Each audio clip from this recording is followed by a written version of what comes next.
G'day. Hi, how you doing? Welcome to Parkside Live.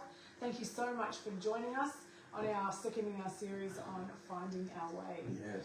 And our convo is going to be around a navigation system that works. And going straight to a really practical example, actually, in the course of what I do when I'm not speaking to you, I drive around, make appointments with potential customers to listen to what the project is that they would like completed, discuss with them some of their options. And to get around, I use, there's an open source navigation system, which means that it's free, it's got a few glitches, but it works for me. Yeah. And most often actually, I look up the address that I need to get to and then look at the few turns, and I'm usually pretty good until I get close to the location. So in this particular case, that's exactly what I did. Jumped in my car, plugged in the address, headed off to where I needed to get to.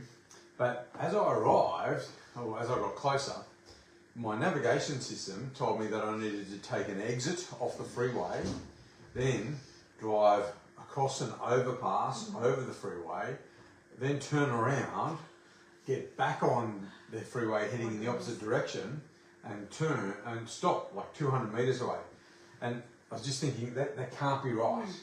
That can't be right. And so I took the system's advice, stopped, I pulled off the freeway, but then stopped and went, okay, I've got to find my way from here. And so I looked at the map where the map said it was and worked my way backwards and said, oh, well, there's this street and this street. So I drove along another street looking for these streets.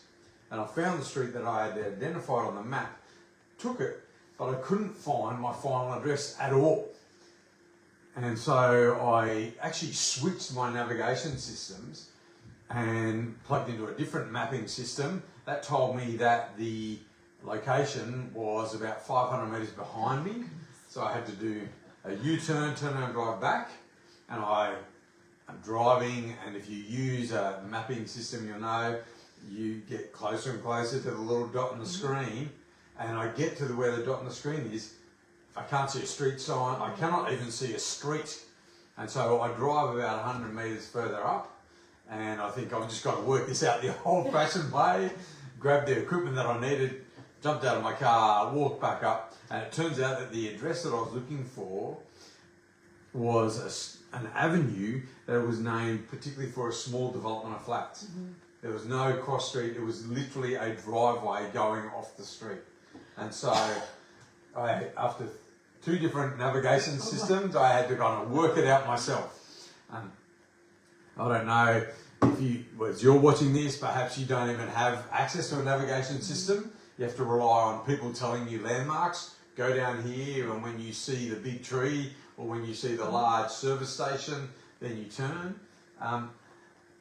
Perhaps you've had navigation systems that just haven't worked. I don't know, have you ever run into any issues with a navigation system? Not so much, but I always get fearful that I'm going to miss a turn because, it's like you're coming up somewhere and then all of a sudden they're like, go left, and it's like, oh, but I'm in the far right lane. Yeah. But what I like about the one that I use is that I go, it doesn't matter, she's going to rejig it for me. So even if I'm in the right lane and I miss it, she'll rejig and then go, so take the next whatever, and usually can get there. That's handy. Yeah. That's handy. And so when we then take driving or walking around and then we apply it to our lives, it's very difficult to find our way through our lives if we don't know our destination. And another way of saying that is, it's very difficult to navigate our way through our lives if we don't know what we're aiming for. And so as you're moving through your life, as you're watching this now, I wonder, do you know what you are aiming for? And it doesn't need to be a life goal. For some of us, it could be, well, what am I aiming for today? What do I want to achieve today? For others, it may be this week. And others may be at the level of, I've got 5 years and this is the direction that I want to go. But it's very difficult.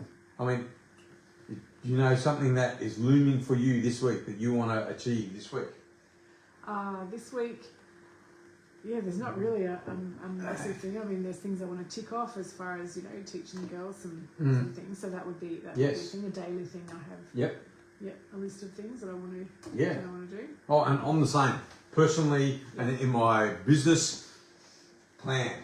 Write it down, prioritise what matters, and then go for it.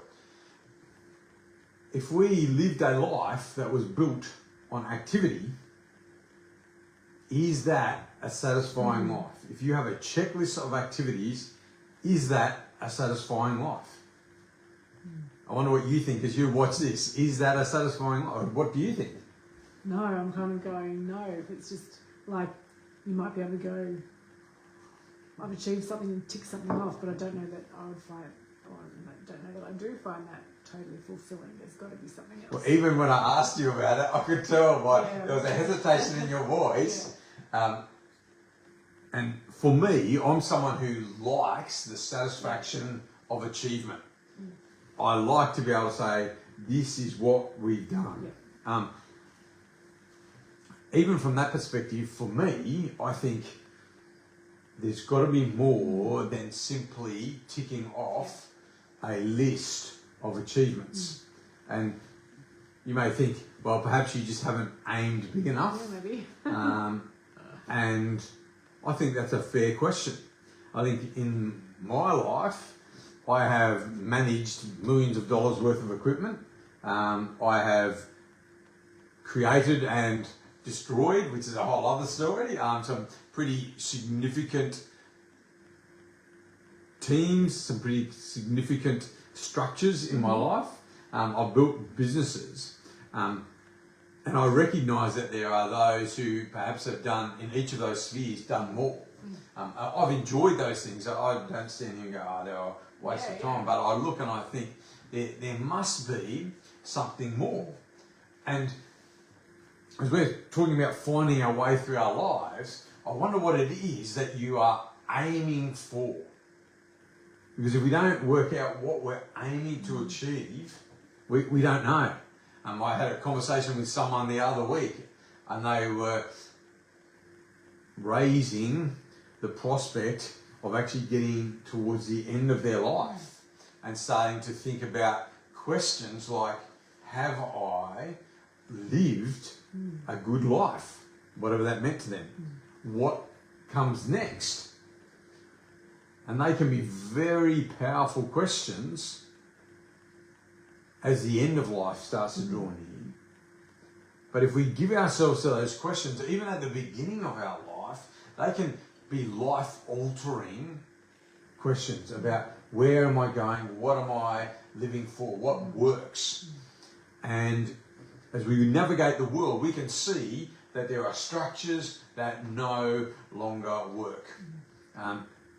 In Australia right now, we have a society where trust in the government is fading, where there are popular opinions rising for action to be taken on tax issues that would benefit the community. Now, you might be a low tax person, you might be a high tax person, but people are saying, if we took this step in our taxes, we could benefit the community. We could fund more schools, we could fund more hospitals. And at the moment, all sides of our government, our opposition, our politics, are all saying no, no, no. And it's very easy to be cynical and say that that decision is coming out of self-interest for those in power, that they will get a better job afterwards, that they will get more donations while they're in power because of that. Trust is falling away. I read a little graphic today, and it said it's had life, years lived here, and then on this axis it had popularity, and it said one of the activities was, what is the popularity or how cool it is to skateboard?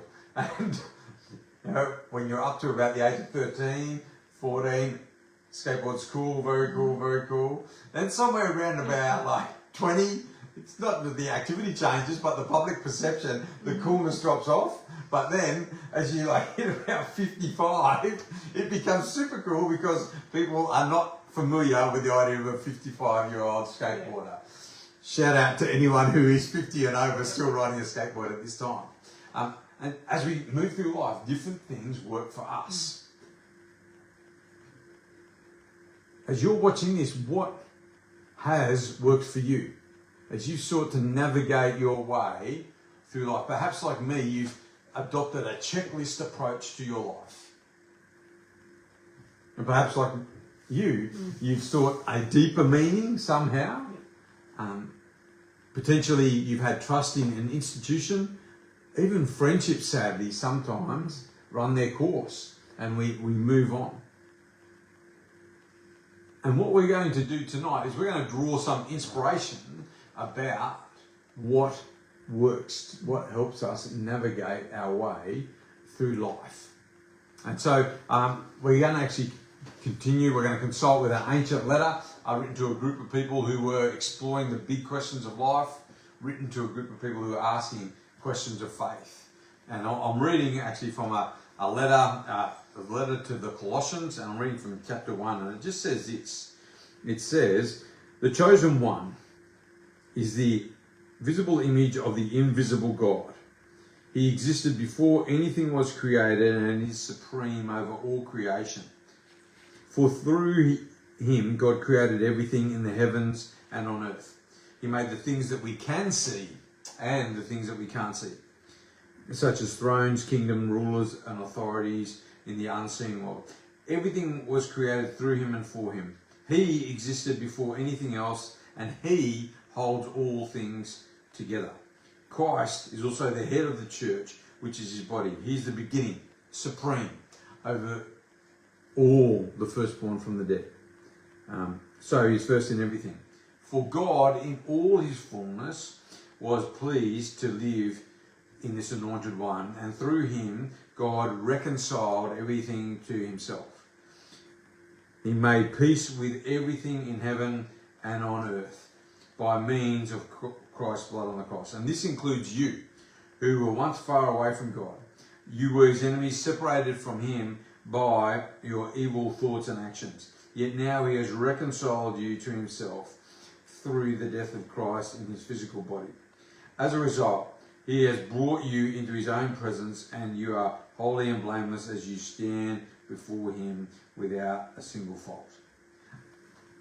If you've never read the scriptures before, that was probably a long reading, and there's certainly a lot to chew over there.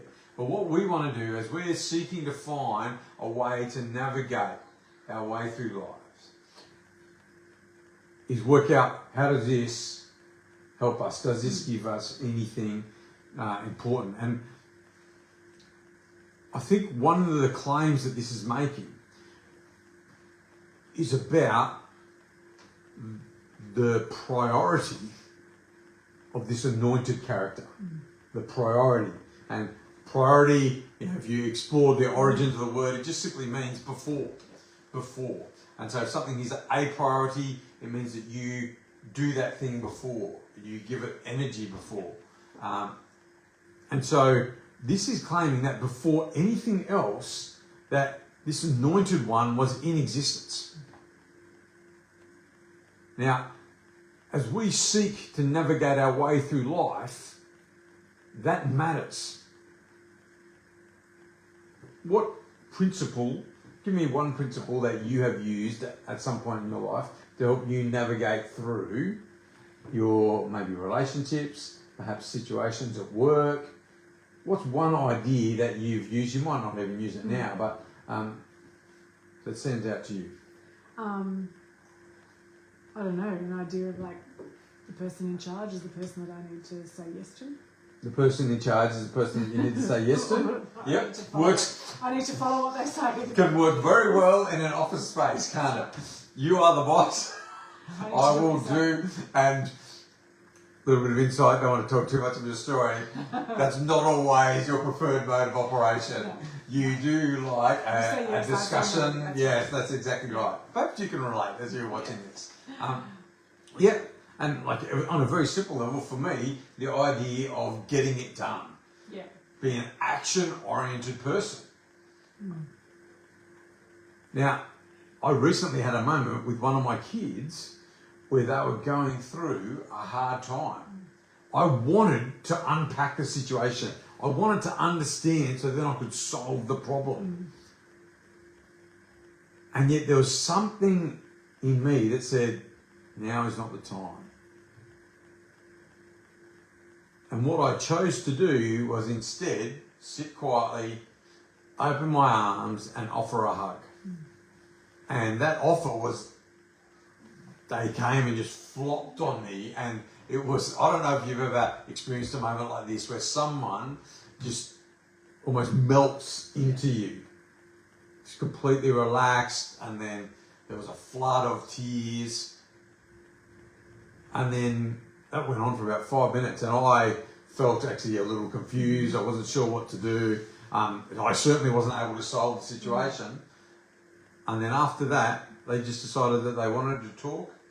They talked about what was happening, and then they got up and were able to move on to the next thing. Now, some of you might say, yes, but you still chose an action. Yes, that's true. But I also had to choose not to act. That my primary way of operating didn't work anymore. And if we give ourselves to a checklist approach to life, and perhaps your checklist is a lot fuller than mine, perhaps a lot bigger than mine.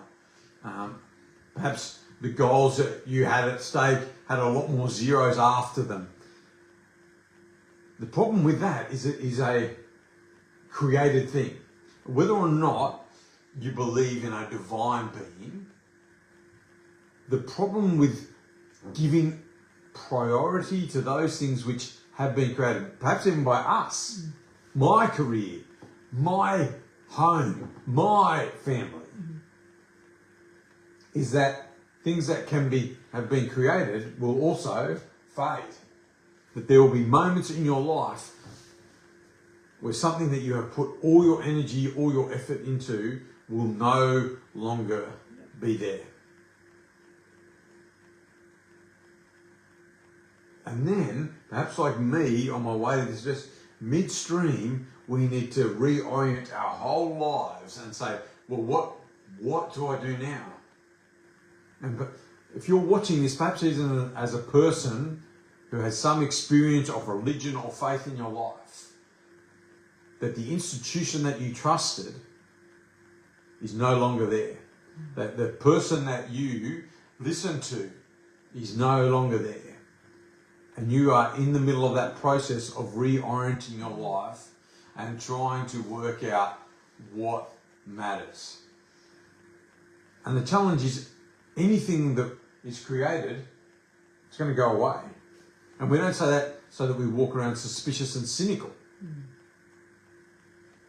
But we realise we are looking for a better system to navigate. And if we can maybe put ourselves in the perspective of the people receiving this letter, that this is a claim that there is something that comes before and will remain long afterward. And we all want to make our mark on the world. Some of us do it beautifully in the lives of our children. Some of us do it diligently in projects that we want to complete. But even that will pass away. And the invitation here is actually into relationship. Because the one who is before everything, there's this word that came up several times here, the word reconcile. Now, I don't know if you use that word often. What does the idea of reconciliation mean to you? Kind of bring them back together. Have you had a recent experience of reconciliation, being reconciled to someone in your life? Not really recent, but I think even in small ways each day, like if there are things with the girls, or when you have a disagreement, sometimes that can break you apart even for a time. You've got to come back and go, I'm sorry, and kind of then the relationship, like it might have felt a bit strained, or we're not having as much fun as we were before, and then we can kind of laugh and have that again together. So there's something even in that probably every day that might need to happen. there's a dynamic that we experience, and again, for those of you who don't have kids, just bear with us. Perhaps you see this same dynamic with your friends, but for most of our kids, they enjoy a hug when it's offered. Yep. There are moments, because as amazing as they are, things don't always go entirely the way that we want them to.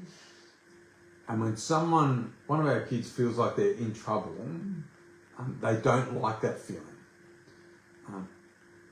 And I can see that they feel sad. Shoulders sloop, head drops, perhaps there's even tears. Sometimes it's because they feel like they're in trouble, sometimes it's because there's physical pain. And knowing that they like a hug, we offer a hug. Yeah. And yet, sometimes our kids will say, no thanks. Yeah. And they withdraw themselves from that situation. Yeah. They walk away into another room, to the other side of the yard. And there is a separation. And the first time this happened, I found it quite unsettling because we didn't know what was going to happen. What does the next step look like? Because I can tell them to come back here, but it doesn't mean that there's a reconnection in the relationship. And yet after a while, often our kids, and one of them I think is actually quite good at this, they'll come back and they'll say, hey, I just wanted to tell you that this is what I was feeling and can I have a hug, please? And it's a beautiful moment. There is a reconnection of the relationship. And it takes courage to come back. And if you're involved in a relationship conflict right now, you know it can take a lot of courage to be the person who starts the conversation, to be the person who says, I want to share with you what was going on for me. Because we all know that's a scary thing to do. I think most of us though know it's also the thing that's going to build the relationship to come back. And so that says to us, as we move through the world, there are going to be times where we have tension and separation. And on a personal level, what do we use to navigate that?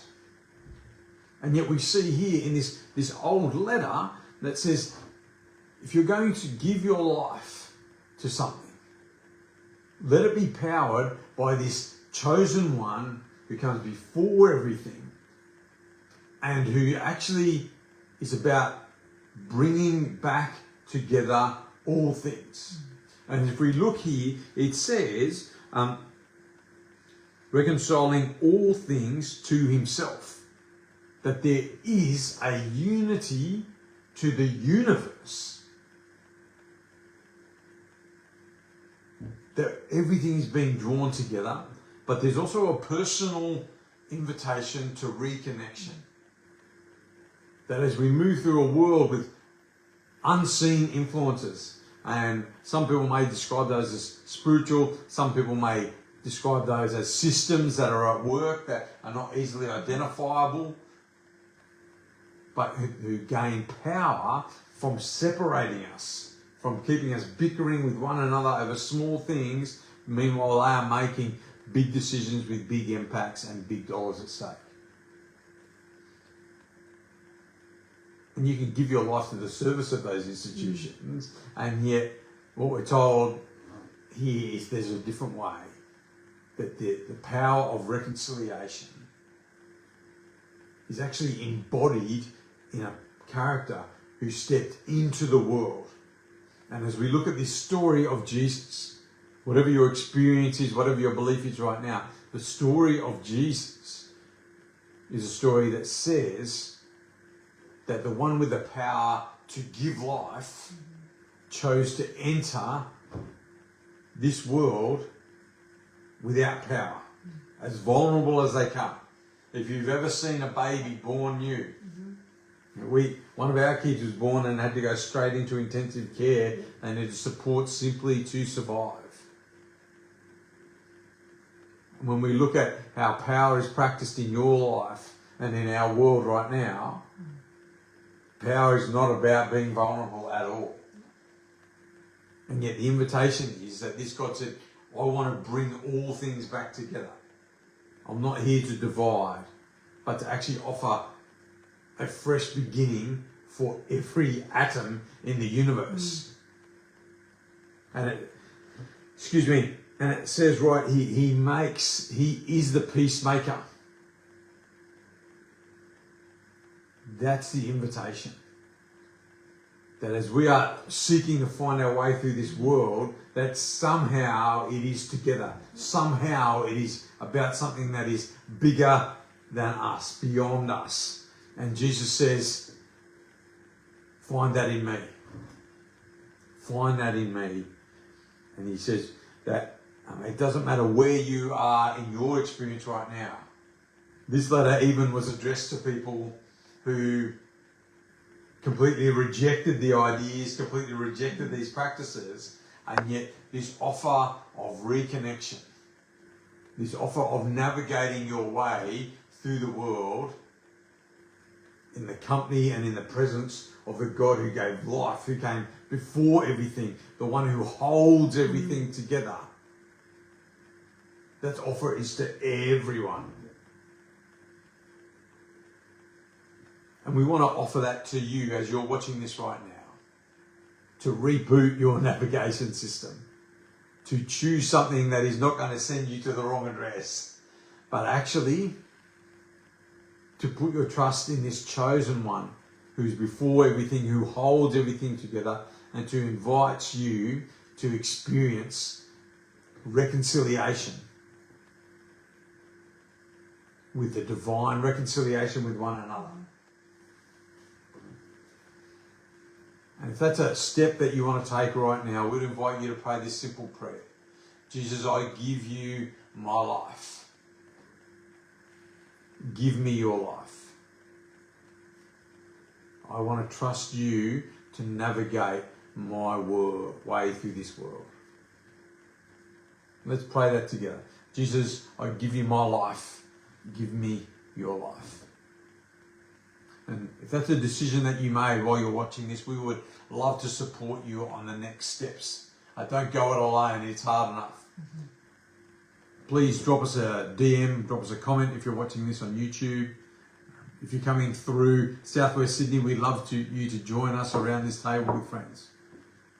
Thanks for tuning in. God bless. Bye.